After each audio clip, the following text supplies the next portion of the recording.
السلام عليكم طلابنا الغاليين، طلاب المرحلة الثانوية. معادنا النهاردة مع الجزء الثاني من محاضرة الكورس التأسيسي في النحو. يلا بينا يا أبطال، بسم الله. يلا بينا يا أبطال. المرة اللي فاتت احنا راجعنا كده عن محتويات أساسية في النحو، عرفنا إيه الفرق ما بين الاسم والفعل والحرف، اتكلمنا عن إعراب الأفعال، اتكلمنا عن أساسيات الجمل الاسمية والفعلية والمبتدأ والخبر والفعل والفاعل والمفعول. تقدر ترجع للمحاضرة رقم 1 وتراجعها كويس، ونكمل مع بعض دلوقتي المحاضرة رقم 2. طيب أنا حابب يا شباب قبل ما نخش في المحاضرة تعالى نراجع برضو سريعا كده على كل اللي احنا اتعودنا عليه المرة اللي فاتت عن طريق الحل. انا مش عاوزك تحل معايا دلوقتي بطريقه البابل شيت الاخضر، لا انا عاوز ارجع تاني امسكك الورقه والقلم، علشان عاوز تبقى شاطر في الاخضر لازم تبقى اشطر في المقالي. تعالى كده نستذكر مع بعض الدروس. يعني مثلا قال لي هنا قطعه بسيطه خالص، بيقول لي يوسف وعمر تلميذان ذكيان. يلا نعرف كلمه كلمه كده في دقيقتين مع بعض بسرعه ننشط معلوماتنا. انا قلت لحضرتك وانت بتعرب لازم تفكر الكلمه اللي تحتها خط ديت حاجه من 3، يا اما الكلمه ذات نفسها فيها قاعده نحويه، يا اما في حاجه قبلها مأثره عليها، في قاعده نحويه قبلها مأثره عليها، يا اما هرجع من بدايه الجمله واتعامل طبيعي هي جمله اسميه مبتدا وخبر، ولا جمله فعليه فعل وفاعل ومفعول. طب هنا مع بعض كده بدايه جمله جديده، بيقول لي يوسف، يبقى ده كده اسم، يبقى دي جمله اسميه، يبقى دوت مبتدا مرفوع وعلامه رفع الضمه. يوسف وحرف عطف، الواو حرف عطف، واو او ثم الفاء، لا وبل ولكن دي حروف عطف، اللي بعدها اسم معطوف وتابع لما قبله. بما ان اللي قبله يا ابطال مبتدا مرفوع بالضمه، يبقى هنا برضو اسم معطوف ومرفوع وعلامه رفعه الضمه. طيب يوسف وعمر مالهم تلميذان، يبقى تلميذان دوت هو الخبر. نوع الخبر هنا مفرد علشان اسم من كلمه واحده. طب انا لما اجي اعربه زي ما عرفتك في الثوابت فوق، قلت لك الخبر دايما مرفوع. هل هنا مرفوع بالضمه ولا بالالف ولا بالواو؟ اكيد بالالف لانه مثنى، يبقى ده خبر مرفوع علامه رفعه الالف لانه مثنى. تلميذان ذكيان، ده وصف التلميذان ان هم ذكيان، يبقى دوت صفه، يبقى دوت نعت.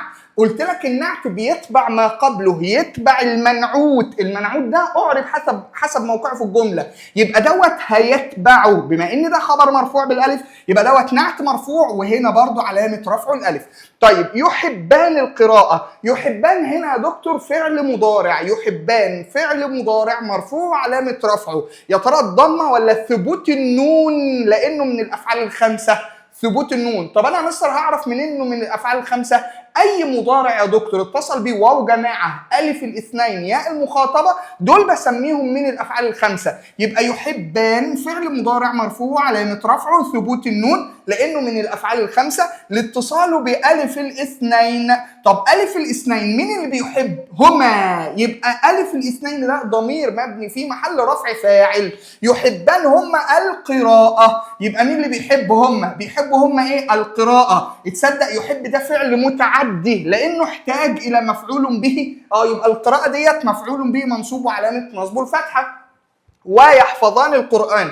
خد بالك بقى يا دكتور، بما ان حضرتك يا اما اولى ثانيه ثانوي سواء عام او بكالوريا، خد بالك بالحته ديت ان الواو هنا فعلا حرف عطف، ولكن مش هقدر اقول اللي بعده اسم معطوف لان اللي بعده فعل. طب يا مستر يبقى هنا ايه؟ هقول ان الواو دوت حرف عطف ولكن بيعطف جمل على جمل. يعني يحفظان القرآن دي كلها جملة معطوفة على يحبان القراءة. طب انا مثلا لو عاوز اعرب الجمله كلها ديت هتبقى بقى الجمله والله في محل رفع المعطوف. طب يا مستر يعني جمله عطف في محل رفع. طب يا مستر هي عطف مرفوع ليه؟ علشان الجمله اللي قبلها ديت مرفوعه. طب هي الجمله دي كلها يا مستر كان ايه محلها من الاعراب؟ وده اللي احنا بناخده في ثالثه ثانوي وان شاء الله. لو انت طالب اصغر من كده حاول بس انت يعني تعرف المعلومه دي. انا ليه حكمت عليها ان في محل رفع؟ لان هي بالنسبه لي كانت خبر ليوسف وعمر. ما هو يوسف وعمر انا قلت يوسف مبتدا، يوسف ماله وعمر تلميذان ذكيان يحبان القراءه. ايه ده؟ يعني انا بعد ما اعربت ان يحب مضارع والالف والنون فاعل والقراءه مفعول كنت ممكن اقول ان الجمله كلها في محل رفع خبر للمبتدا؟ عادي. مستر طب ما انا عندي تلميذان دول خبر، عادي في تكرار للخبر. طب يا مستر اكرر خبر اول وخبر تاني؟ لا عادي مفيش مشكله، ممكن اقوله، والافضل ان انا هقول خبر مرفوع بالالف، الجمله في محل رفع خبر وهكذا واكمل من غير ما اقول خبر اول وخبر تاني وخبر ثالث. يعني عادي مفيش مشكله، ممكن ما ارقمش ما دام هم خبر لنفس المبتدا. طيب يحبان القراءه يبقى الواو ده حرف عطف، عطف الجمله دي على الجمله دي. طب انا بقى عاوز اعرب الكلمات اللي جوه، اعربها عادي بقى. يبقى يحفظ فعل مضارع مرفوع علامه رفعه جدع ثبوت النون، لان بنفس التفكير ده من الافعال الخمسه اتصلت بالف الاثنين، والف الاثنين ضمير مبني في محل رفع فاعل. مين اللي بيحفظها؟ هم بيحفظها القران، يبقى القران دوت مفعول به منصوب وعلامه نصبه الفتحه. ولا يهملان شاطر، انا برضو ممكن اقول ان الواو حرف عطف والجمله يهملان دروسهما دي برضو جمله معطوفه على ما قبلها، لها محل من الاعراب في محل رفع لانه كله بيتبع ما قبله. اتفقنا؟ طب انا عاوز بقى اعرب الله. لا ديت كده لا نافيه. ليه ما قلتش يا مستر لا ناهيه واللي بعدها يبقى مضارع مجزوم؟ لا يا فندم اسف، دي لا نافيه، لان هو دلوقتي بيتعامل مع غائب لا يهملان هما. انت عارف امتى تبقى لا ناهيه واللي بعدها مضارع مجزوم؟ لما اقول لهم لا تهملا، لا تتاخرا انتما، يبقى فيها كده نهي.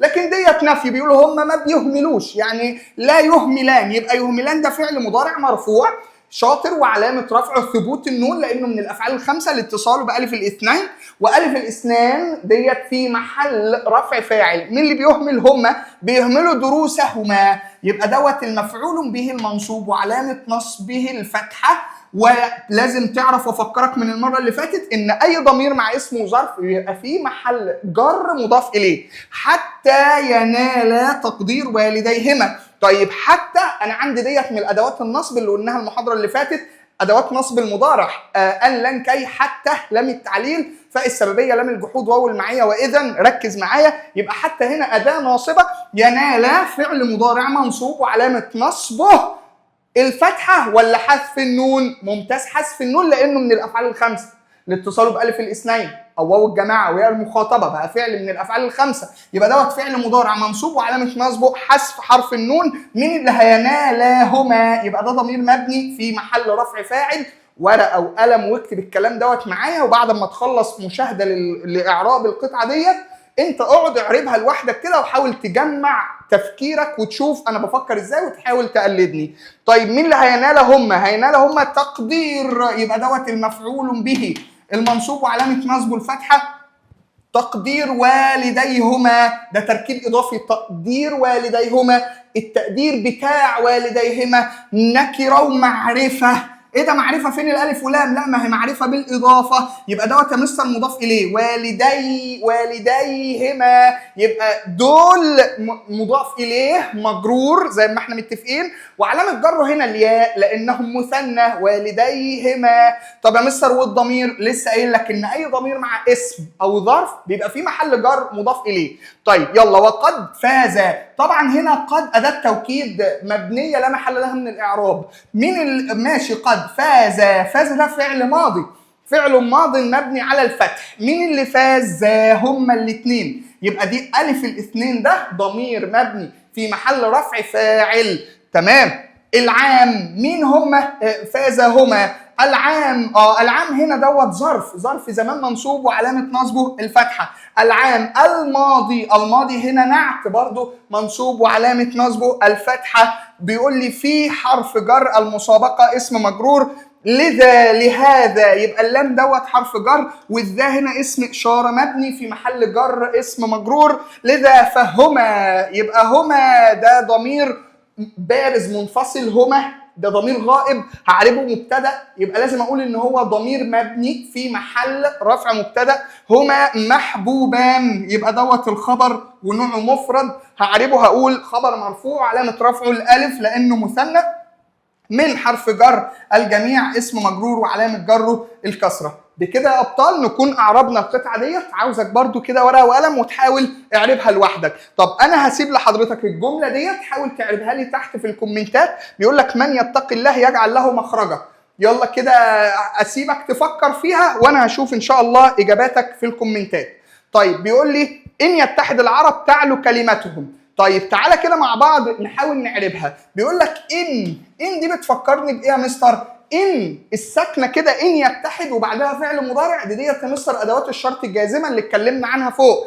ان من ما مهما متى أين، أي أينما حيثما أيان أن وكيفما، قلناهم بالتفصيل فوق واديني براجعهم لحضرتك لو لسه أول مرة تسمعهم. ورقة وقلم واكتب إن الأدوات دي كل ما بشوفها بسميها أدوات الشرط الجازمة اللي بتجزم فعلين مضارعين. الأول بيبقى فعل الشرط المجزوم والتاني جواب الشرط. بص كده يا صديقي، لما نقول إن يتحد العرب إيه اللي هيحصل؟ تعلو مكانتهم. يبقى تصدق إن ديت جزمت يتحد وتعل. طب أنا لما أجي أعرب هقول إن يتحد ده فعل مضارع مجزوم بالسكون ولا بحذف العلة ولا بحذف النون؟ لأنه من الأفعال الخمسة اتصل بواو الجماعة أو ألف الاثنين أو ياء المخاطبة. جدع احسنت، ده يبقى بالسكون عادي جدا. يبقى فعل مضارع مجزوم وعلامه جزم السكون. مين اللي هيتحد العرب؟ فاعل مرفوع بالضمه.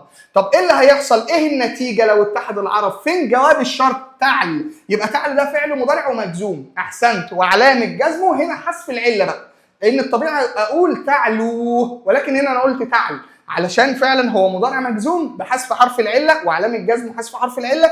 ايه اللي هتعلو؟ الكلمه. يبقى ديت كلماتهم ده فاعل مرفوع بالضمه، وارجع اقول لك ان اي ضمير مع اسمه ظرف مضاف اليه. طيب برضو بنفس التفكير هنا بيقول لحضرتك متى اجتهدت تنل ما تريد. برضو متى بتفكرني بادوات الشرط الجازمه. متى اجتهدت، بس خلي بالك بقى تنل اجتهدت هنا يا صديقي فعل ماضي اجتهدت. فانا هقول والله افتكر كده ان انا لما اعرب اقول ان دوت فعل ماض. المستر قال لي الفعل الماضي دايما اقول مبني تحت اي ضغط من الضغوط. دايما الفعل الماضي هقول مبني. يا ترى دوت فعل ماضي مبني على الفتح ولا مبني على الضم لاتصاله بواو الجماعه ولا مبني على السكون لاتصاله بتاء الفاعل او نون الفاعلين او نون النسوه؟ احسنت، ده مبني على السكون لاتصاله بتاء الفاعل. اجتهدت انت. طب ايه اللي هيحصل بقى؟ تنل. يبقى دوت مضارع، فعل مضارع مجزوم وعلامه جزمه ايه يا مستر؟ عادي جدا السكون. مستر ده كان اساسه تنال وانا هنا كتبت تنل، ده انا شلت يا مستر حرف العله الالف اللي قبل الاخير. بص يا صديقي، لما الفعل المضارع هيبقى مجزوم بالسكون ادي الحرف الاخير عليه سكون، والقبل الاخير فعل مد وتشكيل المد دايما سكون، ولعدم التقاء ساكنين انا استغنيت على الضعيف، استغنيت عن الضعيف اللي هو القبل الاخر. يبقى لسه زي ما انا ان الفعل مضارع مجزوم بالسكون ولكن حذفنا العله اللي قبل الاخير لعدم التقاء ساكنين. اتفقنا حبيب قلبي؟ طيب يبقى مين اللي هتنل؟ الفاعل ضمير مستتر تقديره انت. هتنل انت. ما ده اسم موصول بمعنى الذي لغير العاقل. يبقى ما ده اسم موصول مبني في محل نصب مفعول به، وتريد هنا فعل مضارع مرفوع علامه رفعه الضمه. وهقول لك حاجه ما بيني وبينك، لو انت طالب ثالثه ثانوي الجمل اللي بعد الاسماء الموصوله لا محل لها من الاعراب. صدقني انا شايف ان علاج حضرتك علشان تبقى شاطر في النحو مش بس مجرد ان انا اشرح لك الدروس، ولكن الاهم من دوت تكرار سماعك لاعراب قطع وجمل كامله. صدقني دوت بيرتب لك النحو كله من اوله لاخره. طيب تعالوا نشوف اللي بعد كده جايب لنا ايه. بصوا يا شباب، انا دلوقتي عرفت حضرتك ان الجمله انواع الجمل ممكن تبقى جمله اسميه وممكن تبقى جمله فعليه، واتفقت انا وانت ان الجمل الاسميه اللي هي مبتدا وخبر وبيخش عليها النواسخ الحروف الناسخه والافعال الناسخه. طب الجمل الفعليه لو انت تفتكر في المحاضره الاولى انا قلت لحضرتك بتتكون من ركنين اساسيين، الفعل سواء بقى ماضي او مضارع او امر، والفاعل من قام بالفعل او اتصف به. قلت لك احيانا بحتاج لمفعول به او اكثر، احيانا بحتاج لمفعول به او اكثر. فمن هنا عمل لي فرق في اللغه العربيه ما بين الفعل الملتزم اللازم اللي بيكتفي بالفاعل ولا يحتاج لمفعول به، وسمى الفعل اللي بيحتاج لمفعول به او اكثر سماهم الافعال المتعديه. الافعال المتعديه المفعول اللي احتاجت مفعول، او متعديه المفعولين اللي احتاجت مفعولين، والمتعديه الثلاثه مفاعيل اللي هتحتاج لثلاث مفاعيل. طب يا مستر انا اعرف افكر واعرب الفعل والفاعل ولو في مفعول به تمام، ايه بقى مفعول به ثاني وايه مفعول به ثالث؟ لا ديت افعال لازم تحفظها حضرتك عشان لما تشوفها بشروط معينه هقول لك عليها تقول لي بقى انها لازم محتاجه المفعول الاول ومفعول ثاني. لكن غير كده جالك فعل انا مش هحفظك الافعال اللازمه والافعال المتعديه لمفعول، مش هحفظهم لك على حسب التفكير. بص كده يا صديقي، لما هنا يقول لحضرتك نبت الزرع، نبت فعل ماضي ومبني على الفتح، مين اللي نبته؟ الزرع ده فاعل مرفوع بالضمه. انا وانت اهو مع بعض هنا في الفيديو هتحدى حضرتك تحدي بسيط، لو انت جبت لي هنا مفعول به هديك 1000 جنيه. اتفقنا يا عم؟ عمرك في حياتك مستحيل تجيب لي هنا مفعول به لو على نفس الصيغه دي. يعني مثلا ما حدش يقول لي ايه، طب ما انا يا مستر ممكن اغير الفعل واقول انبت الله الارض، يبقى انبت فعل ماضي، مين اللي انبت؟ لفظ الجلاله فاعل، الله فاعل مرفوع بالضمه، انبت الارض فده مفعول به. اهو يا مستر يحتاج لي مفعول به، قلبي انا ما بتكلمش على انبت، انا ما قلتلكش شغل ذكائك وغير الفعل، لا انا بتكلم على هو الفعل ده تقدر تقول عليه متعدي مستحيل، لكن لما تدخل له حروف تغير صيغته ينفع. ولكن الفعل في اللغه العربيه يا اما تحكم عليه انه لازم يا اما متعدي. بالمنظر اللي هو جه فيه ده كده هقول ان هو فعل لازم. ليه؟ لان هو اكتفى بالفاعل ومستحيل اعرف اجيب له مفعول به. هتقول لي مثلا نبت الزرع ربيعا صيفا شتاء، كل ده ظرف زمان يا صديقي. مثلا والله سريعا، ده مثلا دوت نائب مفعول مطلق. مسرعا هتقول لي حال. هتقول لي ايه؟ ما مش هتعرف تجيب لي هنا مفعول به وقع عليه الفعل. زي مثلا نام الطفل، هتقول لي نام الطفل، نام فعل ماضي، الطفل فاعل، نام الطفل هات لي مفعول به واديك 1000 جنيه، برضه مش هتعرف الا لما تلعب في الفعل وتقول لي انام الاب طفله. يبقى انام فعل ماضي، مين اللي انام؟ الاب، ده فاعل مرفوع بالضمه، نيم الطفل يبقى الطفل دوت مفعول به منصوب. فاهم فكرتي يا صديقي؟ يبقى هو لما يقول لك استخرج الفعل اللازم واخر متعدي المفعول، ده مش طالب من حضرتك انك انت تحفظهم، ده انت تمشي واحده واحده مع الجمله، تشوف الفعل والفاعل وفي مفعول به او ينفع احط له ولا لا. مستحيل. لان مثلا ممكن يقول لي ايه؟ زرع الفلاح، هكتب جمله بسيطه كده، زرع الفلاح مثلا في الربيع، وحد مثلا يقول لي زرع فعل ماضي، مين اللي زرع الفلاح؟ فاعل مرفوع علامه رفع الضمه. طيب في حرف جر والربيع اسم مجرور، هل ده لازم ولا متعدي؟ اوعى تغلط الغلطه بقى وتقول لي اصله فعل وفاعل وما فيش مفعول به فدوت لازم. لا يا قلبي، اعزم عليه كده، اعزم عليه. زرع الفلاح، زرع الفلاح، مش انا ممكن اقول زرع الفلاح القطن، مش انا ممكن اقول زرع الفلاح الارض. يعني عندي امكانيه احط مفعول به، عندي امكانيه، بس هو مش موجود، ماليش دعوه، بس عندي امكانيه ان انا احط له مفعول به، يبقى ده كده دلوقتي متعدي. فهمنا يا شباب ايه الفرق ما بين اهو فعل وفاعل ومفيش مفعول به ومش هعرف احط مفعول به ومش ممكن الف مفعول به، فعشان كده قلت الفعل ده لازم. طب وهنا فعل وفاعل ومفيش مفعول به بس ينفع احط مفعول به، ممكن ازود مفعول به والجمله تمشي، يبقى دوت بالنسبه لي فعل متعد. يبقى خلي بالك هو مش بيملك في القطعه فعل فاعل فانت تقول ان ده فعل لازم لما يقول لك استخرج، لا تخلي بالك فعل وفاعل واسال نفسي ده مفيش مفعول به بس هل يمكن احط له؟ هل هو يقبل مفعول به؟ لو قبل مفعول به من خيالي حتى وانا بالف الجمله بقى متعدي. اتفقنا يا شباب؟ طيب يلا بينا، يبقى دوت الفرق ما بين الفعل اللازم والفعل المتعدي. بص بقى يا صديقي، نيجي هنا المتعدي اللي هو بيحتاج مفعول به، ممكن يحتاج مفعول به واحد، زي فهم الطالب الدرس. مين اللي فهم؟ الطالب فهم ايه؟ الدرس، يبقى ده مفعول به منصوب وعلامه نصبه الفتح.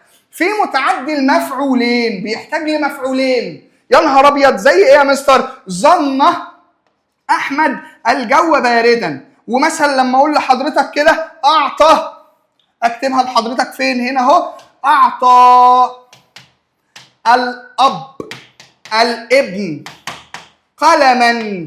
بص كده يا صديقي، تعال عند الفعل اعطى، ده فعل ماضي مبني على الفتح مفيش مشكله. اعطى، مين اللي اعطى؟ الاب، ده فاعل مرفوع علامه رفعه الضمه. اعطى مين؟ اعطى الابن، مش ده مفعول به وقع عليه الفعل، يبقى الابن دوت مفعول به. طب اداله ايه؟ اداله قلم، طب مش القلم ده برضو وقع عليه الفعل هو كمان مفعول به، يبقى ده اسمه مفعول به اول وده اسمه مفعول به ثان منصوب وعلامه نصبه الفتح. اتفقنا يا دكتور؟ طب تعالى هنا بقى بيقول لك ظن، مين اللي ظن؟ احمد، يبقى ده فاعل مرفوع بالضمه. ظن دي من الافعال المتعديه المفعولين اللي هحفظهم لك دلوقتي حالا. يبقى مين اللي ظن؟ احمد. الجو ده مفعول به اول، وبارد مفعول به ثاني. طب تعالى كده احفظهم لك. بص يا صديقي، بنغمه بسيطه كده، الافعال المتعديه لمفعولين انا هقسمهم لك لعيلتين وهقول لك ليه. مع ان كلهم متعدين لمفعولين، مفعول اول ومفعول ثاني، بس في عيله كده متميزه بحاجه. بص يا عم، هسمي العيله الاولانيه ظن واخواتها، يلا نقولهم مع بعض وهم مكتوبين مع حضرتك. ظن زعم، حسب قال، وجد راى، علم جعل، واتخذ. اقولهم تاني، خلي سرعه الفيديو على نص واكتب ورايا. ظن زعم، حسب قال، وجد راى، علم وجعل، واتخذ. طب في عيله تانية اسمها اعطى واخواتها، اللي انا بسميها افعال الشحاته. اعطى، منح، منع، كسى، البس، سال، وهب. تاني مع بعض، اعطى، منح، منع، كسى، الباس، سال، وهب. يبقى تاني نقول العيلتين للافعال المتعديه المفعولين. ظن واخواتها، ظن زعم، حسب وقال، وجد وراء، علم وجعل، واتخذ. عند العيله الثانيه اللي اسمها اعطى واخواتها، اعطى، منح، منع، كسى، الباس، سال، وهب. بص بقى، ليه يا مستر انت سميت ظن واخواتها عيله واعطى واخواتها عيله؟ قال لك بص، علشان حاجه بسيطه جدا. تعالوا نغير اللون. ماشي، اتفقنا. بص يا شباب، انا لما امسك يا حبيب قلبي كده المفعولين بتوع ظن واخواتها، بص كده المفعولين هحددهم لك. اللي هو الجو بارد، الجو بارد ده تقدر تخليها جمله اسميه ليها معنى طبيعي جدا، ان الجو بارد. الجو بارد مبتدا وخبر. تحس ان المفعولين كان زمان اصلهم مبتدا وخبر. انا هنا هعربهم مبتدا وخبر؟ لا، انا بعربهم مفعول اول ومفعول ثاني عادي جدا، ولكن اسمهم المفعولين دول اصلهما مبتدا وخبر. اتفقنا؟ طب تعالى كده فوق بقى، هات المفعولين. بص كده، الابن قلم. هل الابن قلم ديت جمله اقدر تبقى مستقله لوحدها؟ الابن قلم، هل دي جمله اسميه؟ لا. يبقى علشان كده سميت ظن واخواتها فعل متعدي المفعولين اصلهما مبتدا وخبر. طب وهنا لا، دي افعال متعديه المفعولين ليس اصلهما مبتدا وخبر. ودوت لغه اختيارات ممكن تساعدني جدا. الافعال المتعديه الثلاثه مفاعيل انا بسميها افعال الاخبار والاعلام، وديت بتيجي في ثالثه ثانوي، اللي هو زي ارى وانبأ ونبأ واعلم واخبر. لما اقول مثلا كده جمله: اخبر الجندي القائد العدو قادم. طبعا اللي فاهم وحافظ هيبقى مسابق بخطوه، فهقول اخبر ده فعل ماضي. مين اللي اخبر؟ الجندي، فاعل مرفوع علامه رفعه الضمه. مين اللي اخبر الجندي؟ اخبر مين؟ اخبر القائد، يبقى دوت مفعول به اول. ان العدو مفعول به ثان منصوب وعلامه نصبه الفتحه. وقادما دوت هيبقى مفعول به ثالث منصوب وعلامه نصبه الفتحه. اتفقنا يا شباب؟ دوت بالنسبه للافعال من حيث اللزوم والتعدي. طيب تعالوا ننزل الصفحه اللي بعدها. بسم الله. تمام، هو هنا بقى برضه عاوزين نعرف كده مع بعض. بيقول لي يجب علينا التعاون. بص يا صديقي، لازم تبقى عارف ان يجب وينبغي، يجب وينبغي دي افعال لازمه وعاوزه فاعل بعدها. فلما يقول لك يجب ده فعل مضارع مرفوع، ايه اللي هيجب؟ علينا على حرف جر، والنا ده ضمير مبني في محل جر اسم مجرور. ايوه، ايه اللي هيجب؟ التعاون، يبقى دوت الفاعل المرفوع علامه رفعه الضمه. طيب، ما اظن الساعه قائمه. خلي بالك ان ما هنا نافيه. ما اظن ده فعل مضارع مرفوع علامه رفعه الضمه. مين اللي بيظن؟ انا. بظن انا ايه؟ ما خلي بالك بقى، لو انت جدع وحفظت ظن واخواتها هتعرف ان دوت مفعول به اول منصوب بالفتحه، وقائمه مفعول به ثاني منصوب وعلامه نصبه الفتحه. قائمه. طيب يلا مع بعض. بسم الله. تحسبهم ايقاظا وهم رقود. طيب دي سورة الكهف. بسم الله بيقول لي تحسب. تحسب دي بتفكرني بحاجة؟ ظن واخواتها. ظن زعم، حسب خال. يبقى تحسب ده فعل مضارع مرفوع علامة رفعه الضمة. مين اللي بتحسب؟ أنت. بتحسب إيه بقى؟ هم. يبقى ده مفعول به أول، اللي أنا هقول ضمير مبني في محل نصب مفعول به أول. أيقاظا مفعول به ثاني. خلي بالك ده يفرق بقى ما بين حضرتك لما تحفظ الأفعال دي وبين طالب عشوائي لسه بيتعامل مع الجمله بالحب، فيقول لك اصل ايقظا دي حال لانها وصفت حل مش عارف ايه. لا يا فندم، عندي اركان اساسيه، ده فعل متعدي المفعولين وفيله اركانه، وبعد كده نبقى نتكلم مع بعض. طيب انا هسيب برضو لحضرتك الجمله ديت، زعم الذين كفروا البعث منكرا، هخليها لك كده تشتغل فيها واكتبها لي تحت في الكومنتات. انا هقول لك دلوقتي رايت العلم نورا لان فيها فكره، ونشوف الفكره اللي بعديها عاوزه مننا ايه. هنا راى فعل ماضي، خلي بالك ان دوت فعل متعدي المفعولين، فعل ماضي ومبني على السكون لاتصاله بتاء الفاعل، يبقى التاء ده ضمير مبني في محل رفع فاعل. من اللي رايته انا؟ العلم مفعول به اول ونورا مفعول به ثاني. طب هقول لك بقى فكره خطيره، لما استخدم نفس الفعل اهو، رايت الباب مغلقا، يلا بقى يا صاحبي فكر معايا. هتقول لي يا مستر ما هو راى ده فعل ماضي ومبني على السكون والتاء دي تاء الفاعل، حلو، وده يا مستر فعل متعدي، جميل، والباب دوت مفعول به اول وهقول مغلق مفعول به ثاني، زي ما قلت هنا العلم نور مفعول اول مفعول ثاني. اقول لك غلط. اشمعنى يا مستر؟ هنا يا صديقي الفعل راى علشان يتعدى المفعولين لازم يكون رؤيه قلبيه، يعني مش بصريه.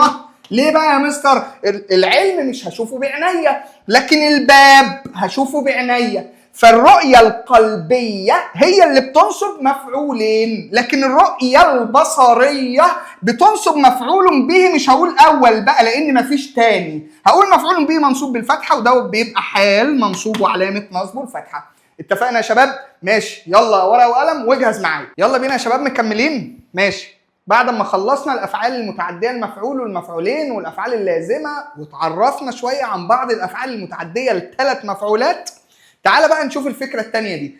قال لي الفعل المبني للمعلوم والفعل المبني للمجهول. يعني ايه يا مستر فعل مبني للمعلوم ومبني للمجهول؟ بص يا صديقي، انا هكتب لك جمله بسيطه كده وهقول لحضرتك مثلا سرق اللص المنزلين. بص كده يا صديقي، سرق فعل ماضي مبني على الفتح، اللص فاعل مرفوع علامه رفعه الضمه. سرق اللص ايه يا مستر؟ المنزلين. تصدق دوت مفعول به منصوب وعلامه نصبه الياء لانه مثنى. ممتاز، احسنت. ده انا بسميه فعل مبني للمعلوم علشان انا عارف مين اللي سرق. طب تعالى بقى كده نحوله للمجهول. هو يعني ايه يا مستر مبني للمجهول وايه المطلوب مني؟ تعمل 3 خطوات عشان تحول اي فعل مبني للمعلوم لمبني للمجهول. رقم 1، شيل الفاعل. هو مين اللي سرق؟ اللص. شيل يا عم الفاعل. طيب انا عاوز بس اعرف هنا ان دوت اهو فاعل مرفوع وبفكرك، ودوت مفعول به منصوب. اول حاجه هعمل ايه؟ شيل الفاعل خالص. تمام. طب رقم 2، اعد صياغه الفعل. بدل يا صاحبي ما هو سرق تقول لي سرق. طب فهم هتقول لي فهم. طب ضرب ده كده مبني للمعلوم هتحولها لضرب. طب لو الفعل مثلا زي الصامه هتقول لي ازاي مبني المجهول؟ تقول لي الصيمه. طب قال قيل شادا هتحوله ازاي للمجهول؟ جدع. شيدا هابا هيبا صادا صيدا. طب كافأة تقول لي كوفئة. طب عامله ازاي تبني للمجهول؟ تقول لي عومله، وهكذا. اتفقنا؟ طب لو قال لي مثلا فعل مضارع يذاكر، حولها للمجهول وهي مضارع برضو، يذاكر. اتفقنا؟ طيب يضرب، الماضي للمجهول اسمه ايه؟ اوعى تقول لي ضرب، لا، لو كان ضرب كنت قلت لي ضرب، لكن يضرب المبني المجهول منها يضرب، وهكذا. اتفقنا يا شباب؟ يبقى رقم 1 هتشيل الفاعل، رقم 2 تحول او تعيد صياغه الفعل. طب رقم 3، شفت المفعول به ده يا صديقي؟ يرجع خطوه مكان الفاعل اللي انا شلته، وهغير اعرابه. يلي اتحول من داره هيتقل مقداره، بدل ما هو مفعول به منصوب هيرجع خطوه يبقى اسمه نائب فاعل مرفوع.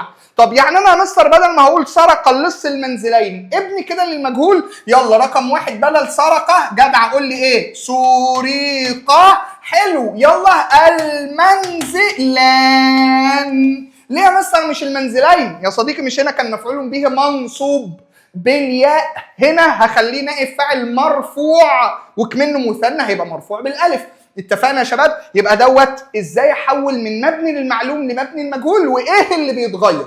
اعراب الفعل يا شباب زي ما هو، هما الاثنين فعل ماضي مبني على الفتح، ولكن الاختلاف في عمل الفعل. المبني للمعلوم بيرفع فاعل واحيانا يحتاج لمفعول به او اكثر، لكن المبني للمجهول يرفع نائب فاعل. طيب تعالى كده نشوف مع بعض فكرة جميلة جدا واحنا شغالين مع بعض. تعالى بس نعرب الثلاث جمل دول كده سريعا. بيقول لي زرع القطن في مصر. شاطر. زرع ده فعل ماضي ومبني على الفتح، فعل مبني للمجهول يبقى اللي بعده ده فاعل مرفوع. لو قال لي حوله المبني المعلوم هقول له زرع الفلاح القطن في مصر. في مصر جار ومجرور. طيب يكرم المجتهدون في العمل. يكرم ده فعل مضارع مبني للمجهول، فعل مضارع مرفوع بالضمه عادي جدا. طب بما انه مبني المجهول يبقى اللي بعده نائب فاعل مرفوع بالواو جار ومجرور. طب يا مستر حوله المبني للمعلوم. حاضر، هقول يكرم وهقول اي فاعل من عندي يكرم الاستاذ المجتهدين عشان يبقى مفعول به منصوب.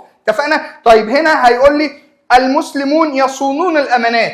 انا شايف ان المسلمون دوت مبتدا عادي جدا مرفوع علامه رفعه الواو لانه جمع مذكر سالم. يصونون انا لقيتني بتعامل مع فعل مضارع ومرفوع بثبوت النون لانه من الافعال الخمسه، لانه اتصل بواو الجماعه، يبقى ده فعل مضارع مرفوع بثبوت النون، والواو ده ضمير مبني في محل رفع فاعل زي ما احنا اتفقنا قبل كده. مين اللي بيصونوا؟ هم بيصونوا الامانات، مفعول به منصوب بالكسره. عنديش مشكله بقى اقول ان الجمله دي كلها في محل رفع خبر للمبتدا دوت. طيب وهنا فعل مبني للمعلوم عادي جدا. لو عاوز احولها للمجهول هقول تصان الامانات، والامانات هنا هتبقى فاعل مرفوع بالضمه. اديني بفكر مع حضرتك، يلا بينا بسم الله. هات الصفحه اللي بعدها. بسم الله. هنا الاعداء هزموا. جدع، الاعداء جمله اسميه فدوت مبتدا مرفوع بالضمه. هزموا انا عندي هزمه بتفكرني انها فعل مبني للمجهول، فاللي بعدها ده ضمير مبني في محل رفع نائب فاعل. طيب هنا اعطي ذو العلم جائزه. طب قبل ما اخليك تعرف دوت عاوز اسالك سؤال. حول لي الجمله ديت لمبني للمعلوم. بص هنا اعطي ده مبني للمجهول، حولها كده المبني للمعلوم. خليك ذكي، هتقول لي ايه؟ اعطى، مش اعطيه بقى. هتقول لي عادي جدا اعطى. طب مين الفاعل؟ هات لي اي فاعل من دماغك. اعطى مثلا المدير. طيب ذو العلم جائزه. خلي بالك ان اعطى دوت فعل متعدي المفعولين، فالمفعول الاول اللي هو هيبقى ذا العلم اعطاه له ايه؟ جائزه. يبقى خلي بالك ان هنا ده كده يبقى المفعول به الاول منصوب بالالف، والجائزه دوت مفعول به ثاني منصوب برضه بالفتحه هنا. خلاص، واللي بعد الاسماء الخمسه ده مضاف اليه. اعطى فعل ماضي، المدير فاعل مرفوع بالضمه، وادي وفت لك المفعولين. طب تعال بقى نتعامل مع اعطى لما اتحولت لمبني للمجهول وبقى اسمها اعطيه. اعطيه فعل ماضي ومبني على الفتح ما بين قوسين مبني للمجهول. مبني للمجهول يبقى اللي بعده نائب فاعل. ايه ده كانت هنا مفعول به اول. ايوه يا صاحبي، مش انا قلت لك واحنا بنحول هتشيل الفاعل وترجع المفعول ده يبقى نائب فاعل؟ هو ده اللي حصل، فدوت هيبقى نائب فاعل مرفوع علامه رفعه الواو. طب مستر والمفعول به الثاني يفضل زي ما هو يا صديقي، مفعول به ثاني منصوب وعلامه نصبه الفتحه. هنا كرمت من الاستاذ، كرم فعل ماضي ومبني على السكون لاتصاله بتاء الفاعل. هنا كرم مبني للمجهول. مين اللي كرم؟ التاء ديت ضمير مبني في محل رفع نائب فاعل. لو قلت لك حولها المبني للمعلوم هقول كرمني الاستاذ. يبقى مين اللي كرم الاستاذ؟ كرمني انا مفعول به، لكن هو هنا حذف الفاعل وبنى الجمله للمجهول فقال لي كرمت من الاستاذ جار ومجرور. طيب تعالوا يلا يا شباب نشوف الفكره اللي بعدها. هنا المفعول فيه اللي هو الظرف. انا امتى هعرف ان هو اسمه مفعول فيه؟ ده في ثالثه ثانوي، ولكن احنا درسناها من واحنا صغيرين. ظرف الزمان والمكان. خلي بالك ان ظرف الزمان كلمه تدل على ظرفيه زمنيه، وقت معين، صباحا مساء ظهرا عصرا. مثلا هقول شرقا او شروقا غروبا. اتفقنا يا شباب؟ على عكس بقى ظرف المكان اللي هو شرقا وغربا وفوق وتحت واسفل جانب جوار اعلى. اتفقنا؟ طيب بص يا سيدي، ظرف الزمان والمكان بيبقوا دايما منصوبين، وانت واخد بالك ان انا قلت لك كل المفعول منصوب، فده الظرف بما انه اسمه مفعول فيه فدايما منصوب. ولكن خلي بالك في بعض الظروف بقول انها مبنيه، يعني كل ما اشوف ظرف هقول زمان او مكان منصوب. علامه نصبه الفتحه ما عنديش فيها مشكله، ولكن في ظرف لما تشوفه تقول له انه ظرف زمان او مكان تقول لي مبني في محل نصب. مبني في محل نصب. ايه الظروف دي يا مستر؟ تعال نحفظها انا وانت. حيث الآن، بص انا بقول ايه حيث عشان لو حبيت تقول لي ان هو مبني على الضم في محل نصب. الآن ظرف زمان مبني على الفتح في محل نصب. حيث الآن. منذ أمس. إذ وإذا. تاني هقولهم. حيث الآن منذ وأمس إذ وإذا. دول مالهم؟ دول ظروف يا صديقي تقول لي ان هم مبني في محل نصب. اتفقنا؟ تمام. يلا بينا الصفحة اللي بعدها برضو فكرة مهمة. بيقول لحضرتك تعالى بقى نعرف يلا جمل ورقة وقلم كده ومعايا. هنا دي جملة فعلية بيقول لي تقوم، يبقى ده فعل مضارع مرفوع علامة رفع الضمة. مين اللي بتقوم؟ المدرسة، فاعل مرفوع علامة رفع الضمة. برحلة الباء حرف جر ورحلة اسم مجرور وعلامة جره الكسرة. يوم هنا ده ظرف زمان منصوب بالفتحه، والجمعه بعد الظرف غالبا مضاف اليه، وادي هنا مجرور بالكسره. طيب تطير الطائره فوق السحاب. تطير فعل مضارع مرفوع علامه رفع الضمه. الطائره فاعل مرفوع علامه رفع الضمه. فوق ظرف مكان منصوب وعلامه نصبه الفتحه، والسحاب مضاف اليه مجرور وعلامه جره الكسره. تعالى الفكره اللي بعدها يا صديقي اسمها المفعول لاجله. بص يا برنس، المفعول لاجله بالبلدي خالص اسمها المفعول علشانه. يعني مثلا انا لما اقول لحضرتك اذاكر دروسي رغبه في التفوق، علشان التفوق في سبب، يبقى اكتر ما اقول لك او اهم من ان انا اقول لك انها كلمات محفوظه لازم تديني السبب. يعني مثلا هقول لك والله اقف لابي احتراما له، اصلي خشوعا لله، يبقى خشوعا احتراما املا رغبه حبا، اكافئ الولد تقديرا له. اتفقنا يا شباب؟ يبقى انا عندي برضو كلمات هي الثابته، ولكن بشرط ان تبين السبب، ده الشرط الوحيد. تعالى يلا نجرب نحل مع بعض كده مقالي. بيقول لي اصلي طمعا في الجنه. اصلي فعل مضارع مرفوع علامه رفع الضمه. هنا طبعا يا جماعه برضو حته بسيطه كده هقول لك ضمه مقدره، لان هي اخرها حرف الياء. اصلي مش هقدر اقول فعل مضارع مرفوع بالضمه وارسمها، فلما تلاقي الفعل اخره حرف عله زي كده تقول لي ان هو مرفوع بضمه مقدره. يبقى اصلي فعل مضارع مرفوع وعلامه رفع ضمه مقدره. مين اللي هيصلي؟ انا. الفاعل ضمير مستتر تقديره انا. اصلي انا طمعا. لماذا تصلي عن طمعا؟ يبقى دوت مفعول لاجله. كل ما هو مفعول منصوب، كل ما هو مفعول منصوب يبقى عندي طمعا مفعول لاجله منصوب وعلامه نصبه الفتحه، في حرف جر والجنه اسم مجرور. ممتاز. يلا الصفحه اللي بعدها المفعول المطلق. ما هو يا صاحبي المفعول المطلق؟ وامتى هختار الاختيار ان الكلمه دوت مفعول مطلق او هكتب انها مفعول مطلق؟ بص يا صديقي ببساطه خالص، المفعول المطلق ده هو اسم منصوب مشتق او ماخوذ من نفس صيغه الفعل. زي مثلا لما اقول لك احبك حبا، شفت حبا ده اهو ده الاسم المنصوب اللي ماخوذ من نفس شكل الفعل. لما اقول لك مثلا كده ايه نزلت نزولا، اجتهدت اجتهادا، اتقنت اتقانا. شفت يا صديقي الكلمه دي هي الكلمه ديت اللي اسمها مفعول مطلق، اي مفعول منصوب. بص بقى انا عاوزك تاخد بالك ان المفعول المطلق دوت يجي بشكل من اتنين في اللغه العربيه. اما ياتي كلمه واحده زي اللي احنا عمالين نقولها ديت احبك حبا، فدوت هسميه مفعول مطلق منصوب، ما بين قوسين كده اقول مؤكد للفعل لانه جه كلمه واحده. طب انا لما اقول لك بقى احبك حبا شديدا، شفت حبا لسه مفعول مطلق ولسه منصوبه بالفتحه عادي جدا، بس ما بين قوسين بقى اسمها مبين للنوع لانها جت بعديها كلمه. اتفقنا يا صديقي؟ يبقى المفعول المطلق ثابت ان هو مفعول مطلق، ولكن لما تلاقيه جه كلمه واحده بقول ان المفعول المطلق ده مؤكد للفعل. طب لما الاقي كلمتين اقول ان بقى مبين للنوع. اتفقنا؟ مثلا لما اقول لك كده نزلت نزولا، يبقى نزولا مفعول مطلق عادي جدا منصوب بالفتح ما بين قوسين مؤكد للفعل. احسنت، لانه اسم من كلمه واحده. طب اما اقول لك نزلت نزولا سريعا، لسه نزولا مفعول مطلق منصوب بالفتحه، وسريعا اللي بعدها دي نعت، ولكن هاجي عند نزولا وما بين قوسين اقول انها مبين للنوع.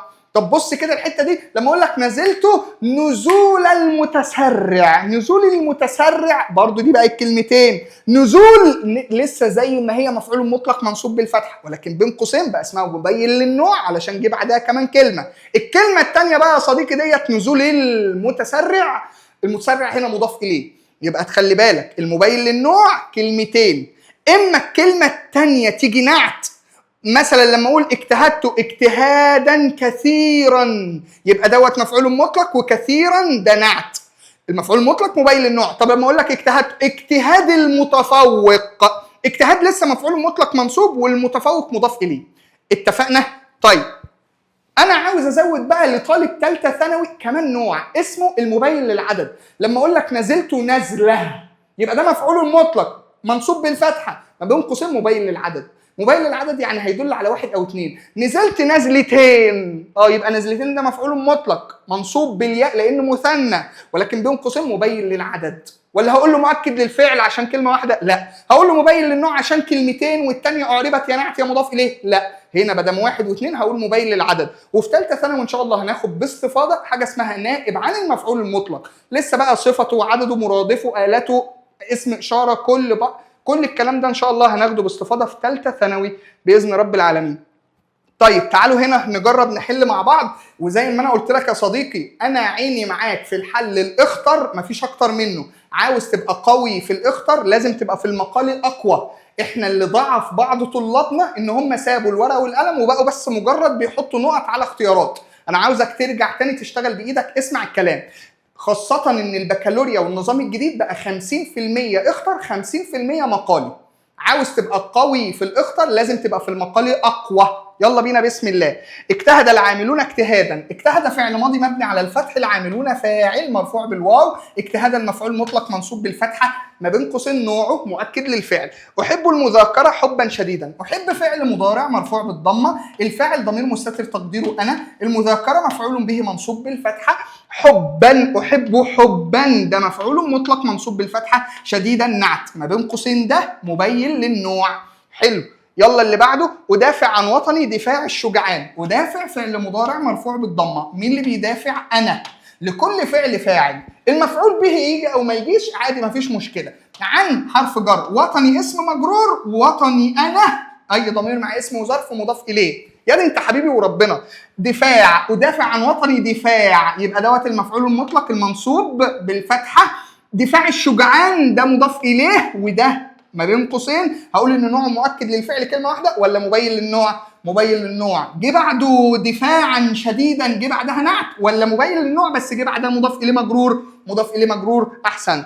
طيب تعالوا يا شباب يلا ورقه وقلم برضو وروح هات لك كده مشروبك وتعالى نكمل افكار. يلا بينا بسم الله يا ابطال. طيب بعد ما خلصنا المفعول المطلق والمفعول لاجله والكلام الجميل اللي احنا خدنا بالنا بيه دوت، نيجي بقى عند فكره كده بترخم على بعض الطلاب وهو المضاف اليه. ما شاء الله انتوا في بعض الناس كده اللي بيعطل فيه مستر ده مضاف اليه ومعروفه يعني يا فندم حلو، ولكن انا عاوزك تعرف تفكر ازاي في المضاف اليه.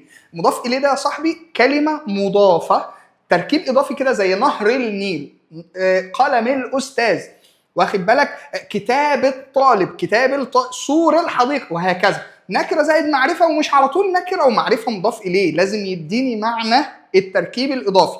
خلاص. طيب مثلا لما اقول ممكن برضه على فكره تيجي نكره ونكره، الثانيه تيجي مضاف اليه عادي جدا. لما اقول كلمه رجل افضل من راي ضعيف مثلا يبقى كلمه رجل، كلمه بتاعه رجل، كلمه الرجل، كلمه رجل. خلاص.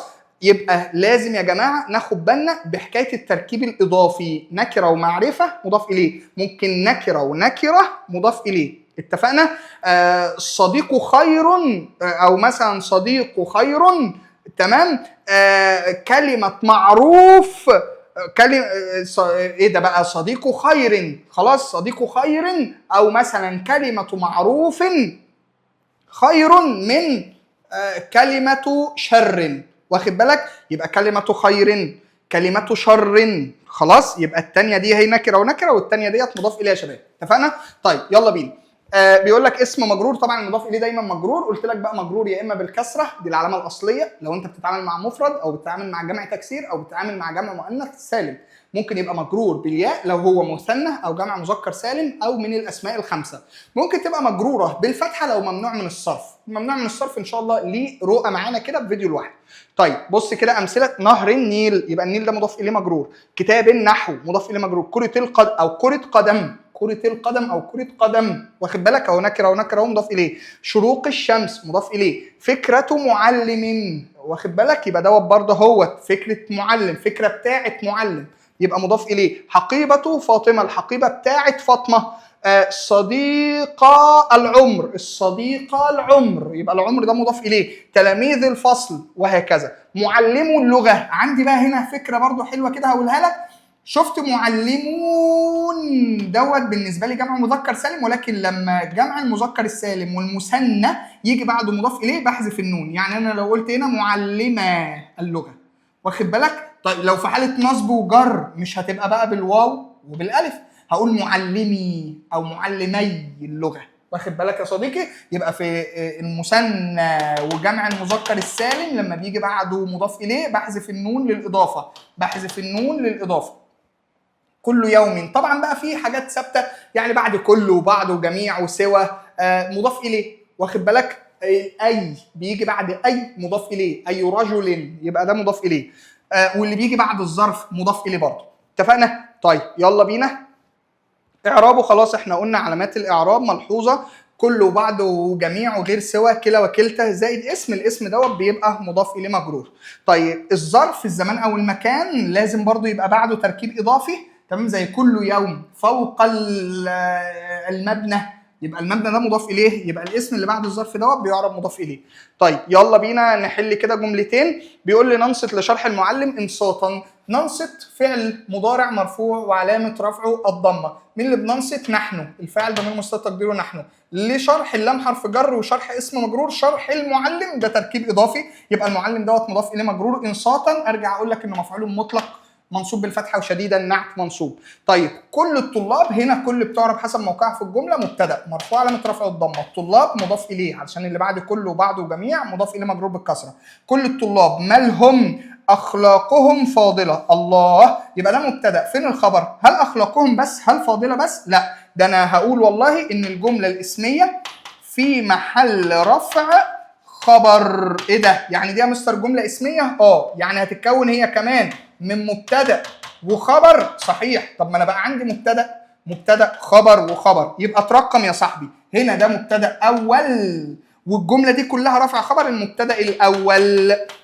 طيب عندك بقى هنا ده مبتدا هسميه ثان، ودوت خبر المبتدا الثاني. اتفقنا يا صاحبي؟ ماشي. بص كل الافكار بتجيب بعض كده في الجمل، لازم تعرف تفكر ازاي. طيب الفكره اللي بعدها برضو ديت تدريبات، تمام؟ عاوزين برضو ايه ان شاء الله هبقى انزل لكم كده البي دي اف، تمام؟ نحلها برضو سوا. خلاص، وانا استنى هجيبها لكم. بصوا عليها كده بعينيكم. اطيعوا ربي رغبه في عفوه، يعجبني نشاط الفلاحين وسط الحقول كل صباح. عاوزكم تحلوا دول برضو كده في ورقه وقلم، وهشوفهم ان شاء الله في السنتر لما نتقابل على خير، او اكتبوهم لي لو انت من الاونلاين المحافظات، اكتبوهم تحت في التعليقات في الكومنتات ان شاء الله. تمام.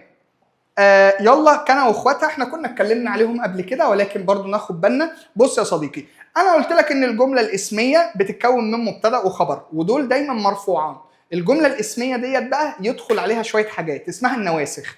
ايه النواسخ ديت؟ عندك افعال ناسخه وعندك حروف ناسخه. تفتكر اللي احنا اتكلمنا عليهم في المحاضره الاولى، ولكن برضو انا كتبتهم لك هنا اهو مراجعه كده سريعا. الافعال الناسخه ديت تدخل على الجمله الاسميه، ترفع المبتدا وتنصب الخبر. خلاص، ايه هي الافعال الناسخه؟ كان، اصبح، امسى، بات، صار، ظل، ليس، اضحى.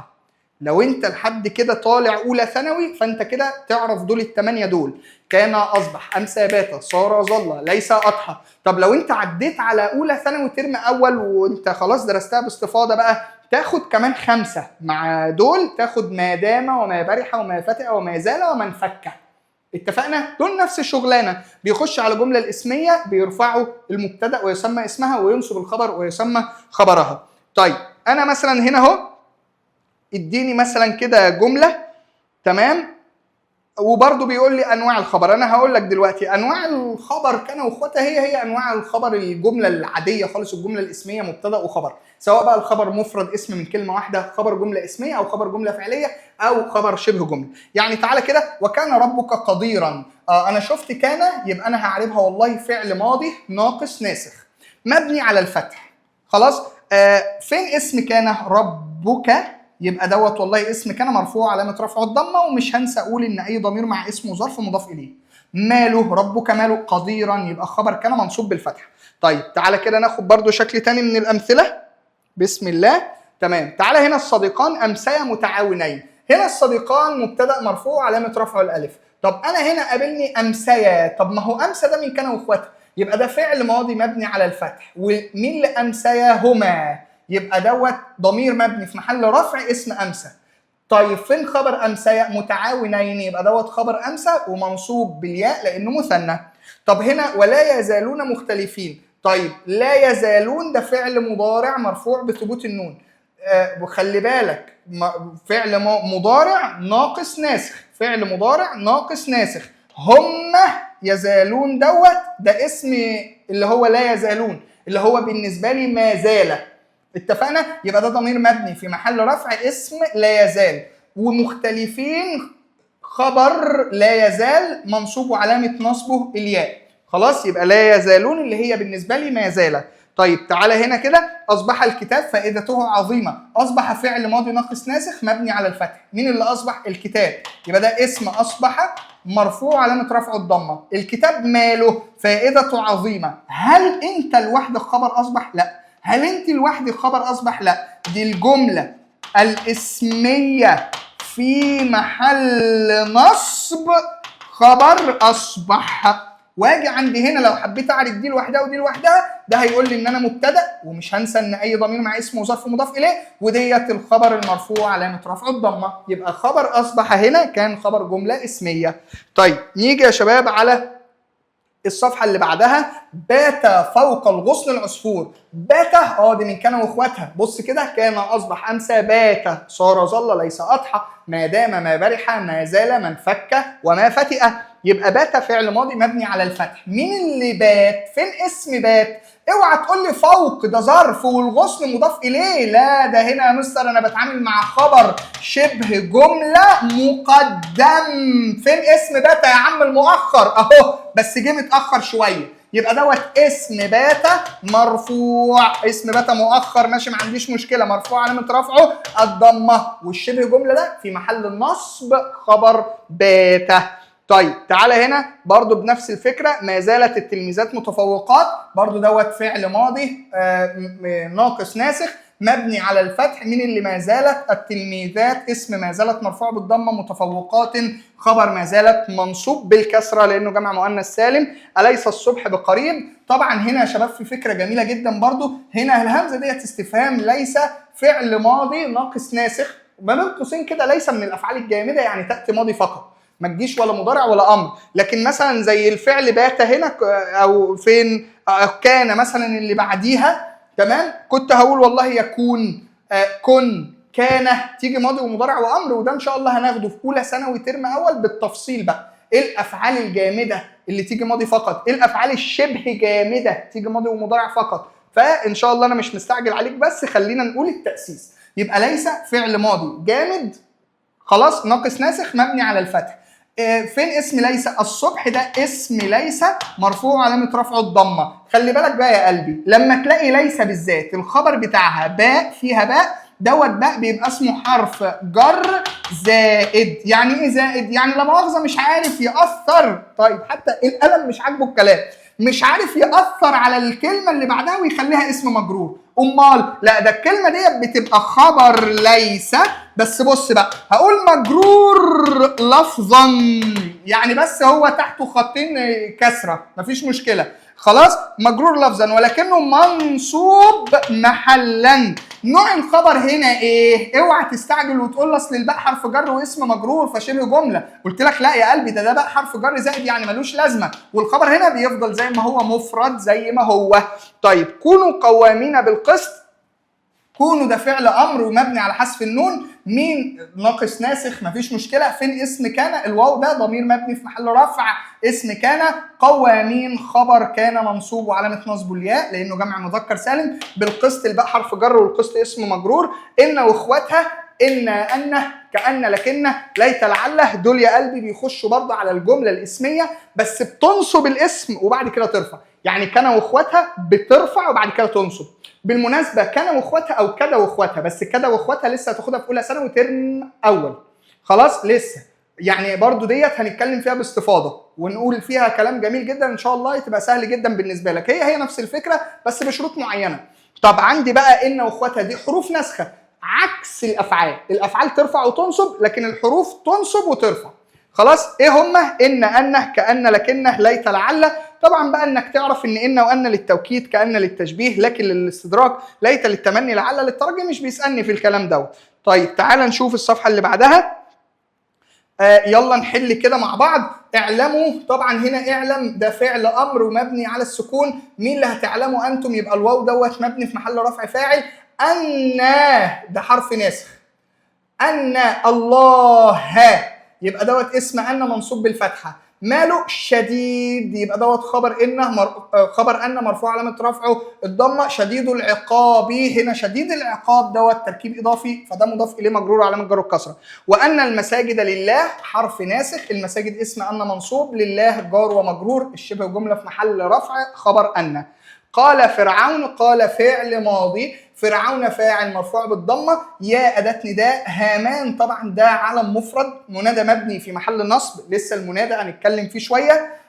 ابن ده فعل امر، ابني، ولكن ده فعل امر مبني على حذف العله. ابني صرحا، يبقى ابني انت الفاعل ضمير مستتر تقديره انت، صرحا دوت المفعول به المنصوب بالفتحه، ليه ده لام حرف جر، والياء ضمير مبني في محل جر اسم مجرور. لعلي لعل هنا ده حرف ناسخ، لعل انا يبقى ده ضمير مبني في محل نصب اسم لعل. ابلغ فعل مضارع والفاعل ضمير مستتر تقديره انا، والاسباب ده مفعول به منصوب بالفتحه. لعل انا ابلغ ده جمله فعليه في محل رفع خبر لعل الناسخ. طيب تعالوا نشوف الصفحه اللي بعدها، برضو دي كلها تدريبات جميله جدا ومفيده ان شاء الله هنزلها لكم علشان يبقى دوت الواجب بتاعكم. ماشي يا شباب، بعد ما حلينا مع بعض كده شويه افكار، تعالوا بقى نشوف اخر فكره عندنا وهي الحال. برضو بعض الشباب يعني بيضايقهم درس الحال او مش بيعرفوا يستهدفوا الكلمه اللي انا اقصد عليها الحال. بص يا صديقي، الحال هو اسم نكره بيوصف حاله صاحبه. غالبا صاحبه دوت بيبقى اعرابه يا فاعل يا مفعول. بص بالراحه، انا لما اقول لحضرتك كده جاء الطلاب مسرعين، هو ايه حاله الطلاب؟ هم جم الطلاب وهم عاملين ازاي؟ تقول لي بقى مسرعين. فشفت مسرعين ده حالهم. لما انا اقول مثلا كده مثلا حضر الطالب مبتسما، يبقى كيف كانت حاله الطالب؟ حالته ايه؟ مبتسما. هو ده صاحب الحال، بس خلاص ده الحال. يجي حد يقول لي يا مستر اصل انا بتلخبط ما بين الحال والنعت. ما هو الحال بيوصف حال صاحبه والنعت برضو بيقول لي صفه صاحبه. مستر ممكن تقول لي الفرق؟ انا هديك جملتين وانت اللي هتفصل ما بينهم. انا لما اقول لك كده مثلا جاء الطالب المستعد، جاء الطالب المستعد، الطالب المستعد، مش انا وصفت الطالب ان هو مستعد؟ ومعرفه ومعرفه ومفرد ومفرد ومذكر ومذكر، يعني ده اهو زي بعض زي ما احنا اتفقنا في النعت قبل كده. يبقى جاء الطالب المستعد، المستعد دي نعت. طب انت لو جدع بقى حول النعت دوت كده لحال. بص انا هقول ايه؟ جاء الطالب مستعدا. كيف جاء الطالب مستعدا؟ الطالب ده صاحب الحال، في الف ولام معرفه اهو، مستعدا الحال نكره اهو ودايما منصوب. اتفقنا؟ يبقى النعت نكره ونكره، معرفه ومعرفه، ولازم بيوصفه وبيتبعه في الاعراب رفعا او نصبا او جرا، لكن الحال دايما منصوب يا صاحبي. اتفقنا؟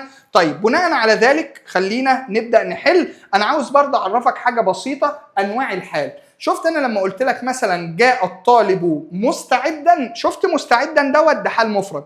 لما اقول عاد الطلاب من الرحله مسرورين، كيف عاد الطلاب من الرحله؟ مسرورين. شفت مسرورين ده يا صاحبي برضه ده حال مفرد، اسم من كلمه واحده.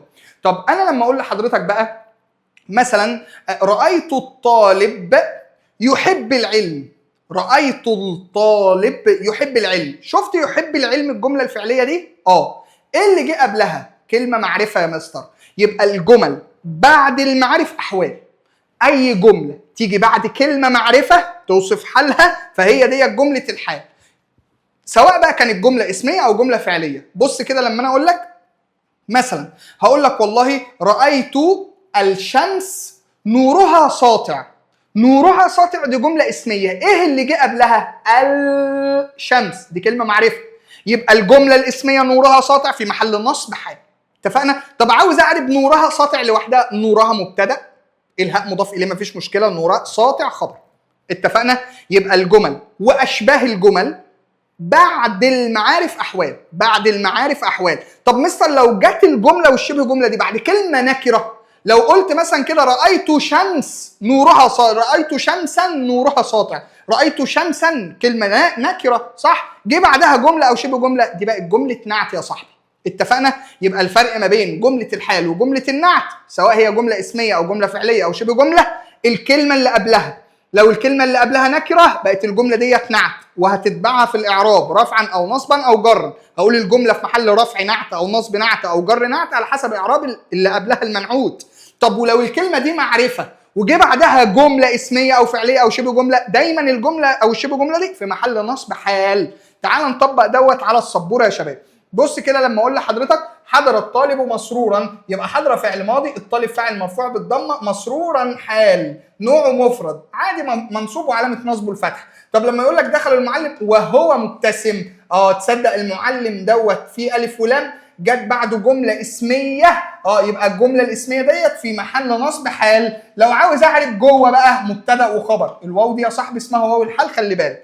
طيب لما يقول لك دخل المعلم يبتسم، دخل فعل ماضي، المعلم فاعل مرفوع، يبتسم دي جمله فعليه، اللي قبلها نكره عشان اقول عليها نعت ولا معرفه فاقول انها جمله حال؟ لا والله تصدق ده اللي قبلها معرفه، يبقى لوحدها هعربها فعل مضارع مرفوع بالضمه، والفاعل مستتر تقديره يبتسم هو، والجمله الفعليه كلها في محل نصب حال. طب جر ومجرور لما اقول لك دخل المعلم بابتسامه، يبقى الباء حرف جر اسم مجرور، وبدام الشبه جمله جه قبله معرفه يبقى ديت في محل نصب حال. وهنا برضو دخل المعلم بين الطلاب، بين ظرف والطلاب مضاف اليه، والشبه جمله في محل نصب حال لان اللي جه قبلها معرفه. طيب تعالوا يلا نطبق كده على الحال في الجمله الجميله ديت. ولا تمشي، خلي بالك، بص وانا بحل على الحال هيجي لي في الجمله حاجه برضو تخليني افكر كويس. لا تمشي انت، لا تمشي انت، يبقى ديت لان هي اللي بتجزم اللي احنا اتفقنا عليها. تمشي فعل مضارع مجزوم بحذف حرف العله، لا تمشي الفاعل ضمير مستتر تقديره انت، في حرف جر، والارض اسم مجرور، كيف لا تمشي مرحا، يبقى دوت حال ومفرد منصوب وعلامه نصبه الفتحه. وبكده يا شباب نكون خلصنا الجزء الثاني من كورس التأسيس النحو. انا عاوز بقى اوصي حضرتك وصيه، شفت الجزئين اللي احنا عملناهم ورقه وقلم كده، اكتب بقى المعلومات اللي احنا كتبناها ديت مع بعض، ذاكرها، في حاجات لازم تحفظها ديت العده بتاعت حضرتك. وطبعا بقى يعني هذكرك كده ان انت تستعين بالله، استغل الاجازه كويس جدا، حافظ على فروضك، لازم تشحن نفسك ايمانيا قبل ما تخش الدراسه علشان تبقى مستعد لكل اللي جاي ان شاء الله، وربنا يوفقكم. ودايما اقول الاهم من الطالب اللي داخل وهو متحمس، الاهم من كده تكون متحمس ورتمك ثابت ان شاء الله، يعني ما تجيش في النص كده وتتعب مني يا بطل. وربنا يوفقكم واشوفكم على خير، والسلام عليكم ورحمه الله وبركاته.